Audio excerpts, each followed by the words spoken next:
প্রত্যেক জন্মদিনে ওর জন্য পুডিং বানাতে হতো আমার।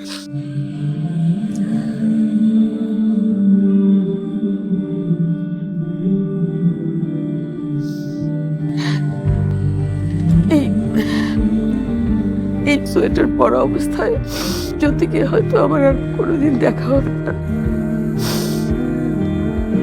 এটা একটু পরে দেখো তো, খুব সুন্দর। আন্টি আমাকে জানাচ্ছ, আমি নামাজ পড়বো। জ্যোতির জন্য দোয়া করে বাবা।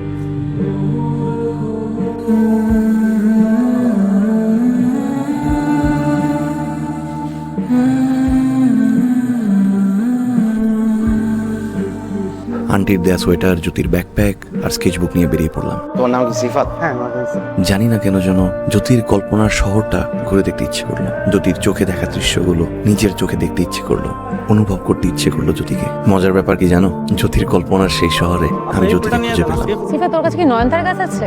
তুই আমার জন্য 101টা নয়নতারা গাছ নিয়ে আসবি, মনে থাকবে? আমি চাই আমার বারান্দাটা খুব সুন্দর করে অনেকগুলা গাছ দিয়ে নে। ভাই ওই যে নয়নতারা। সিফাত, আমার 101টা নয়নতারা লাগবে। আকাশ ভালোবাসেন? না, আমি মেঘ ভালোবাসি। আম্মু বলতো মেঘ হচ্ছে আকাশের গয়না। আপনি শুধু শুধু আমার পিছু নিচ্ছেন। আম্মুকে বলবেন আমার জন্য আর অপেক্ষা না করতে। আমি আর ফিরবো না। মানুষ বাঁচে অপেক্ষায় আর অপেক্ষা বাঁচে আশায়। আর এই কথা তুমি বলছিলা। ছোটবেলা থেকে দেখতাম আমার মা চোখে কাজল দিয়ে রাখতেন, আমার বাবা কাজল চোখ খুব পছন্দ করতেন। এভাবে 16 বছর কেটে গেল। একদিন খবর আসলো যে আমার বাবা অন্য কাউকে বিয়ে করে বিদেশ চলে যাচ্ছে। আমার মায়ের 16 বছর অপেক্ষা শেষ হলো। তারপর সেও চোখে কাজল দেওয়া বন্ধ করে দিল। একদিন হঠাৎ করে আম্মু অসুস্থ হয়ে গেল। এক বুক অভিমান নিয়ে নিঃশব্দে পৃথিবী ছেড়ে চলে গেলেন। যদি তোমার জন্য তোমার মা, আমরা সবাই অপেক্ষা করছি। আমি বিশ্বাস করি আমাদের এই অপেক্ষা তোমাকে ফিরিয়ে নিয়ে আসবে। তুমি ফিরে আসো যদি। জানেন, আমি আপনাকে শেষবারের মতো দেখেছিলাম। আজ উপর বাস পেতে যাওয়ার সময় আপনি থমকে দাঁড়ালেন। আপনার চোখে মুখে ছিল আমাকে দেখার প্রতীক্ষা। একটু সময় দাঁড়ালেন না, ছুটে চলে গেলেন। আর আমি থাকলাম অপেক্ষা, অপলক দৃষ্টিতে আপনার দিকে তাকিয়েছি। চোখ বন্ধ করতে ইচ্ছে ছিল না, আর সেই অপেক্ষায় এখনো চোখ বন্ধ করতে পারিনি। মনে হলো যে ইস, এক অনন্ত নক্ষত্র বিধি আপনাকে দেখতে পারতাম। যদি তুমি আমার কল্পনা থেকে অনেক বেশি সুন্দর, তুমি কিন্তু আমার হলে বন্ধু হতো। হ্যালো মেঘ, আমি রূপা বলছি। হ্যালো মেঘ, জি ম্যাডাম। আজ সন্ধ্যার দিকে জ্যোতির আম্মু স্ট্রোক করেছে। আইসিইউ তে অবজারভেশনে রাখা হয়েছে। আর তোমার আসতে কতক্ষণ লাগবে? হ্যালো।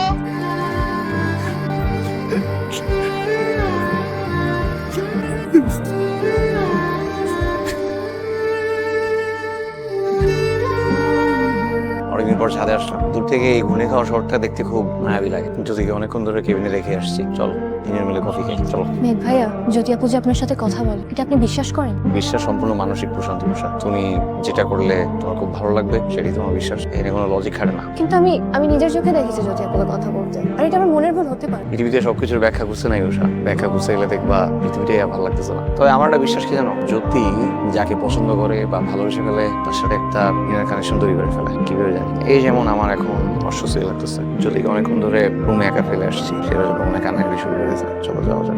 উষা, কফি শেষ, আমি তোমার জন্য কফি নিয়ে আসি। উষা, মেঘ ভাইয়া, মেঘ আমাদের কাছ থেকে 300 গজ দূর। তুমি ভয় পেও না, তুমি একটু এদিকে এসে বসবে। উষা,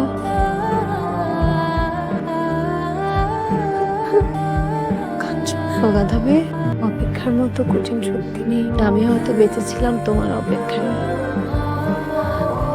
তুমি আসার পর থেকে আমার এখন আর অন্ধকারে হারিয়ে যেতে ভয় করে না। জানো উষা, আমার এখানে না অনেক ঠান্ডা আর অন্ধকার। আমার একটু গরমে যেতে ইচ্ছে করে, যেটা আমার থেকে অনেক অনেক দূরে, যেখানে আমি একবার গেলে আর কখনোই ফিরে আসবো না। জানি আমি হারিয়ে গেলে আমার মেয়েকে তুমি আগলে রেখো উষা। ভালো তো সবাই বাসে, আগলে কজন রাখতে পারে বলো? আগামীকাল সকাল 10টার আশেপাশের যে কোনো সময়, আমি সেই সময় তোমাদের সবাইকে আমার কাছে। তুমি কোথাও যেও না জ্যোতি আপু, আমাদের সাথে থাকো প্লিজ। তুমি খুব দ্রুত সবকিছু শিখছো। তোমার এফর্ট ভালো লাগছে। কিছু হয়েছে চাইলে আমাকে বলতে পারো। জ্যোতি কি তোমার সাথে এখনো কথা বলে? ম্যাডাম ইমার্জেন্সি ম্যাডাম, জ্যোতি ম্যাডাম রক্ত বমি হইতেছে। Sir, madam, madam, madam.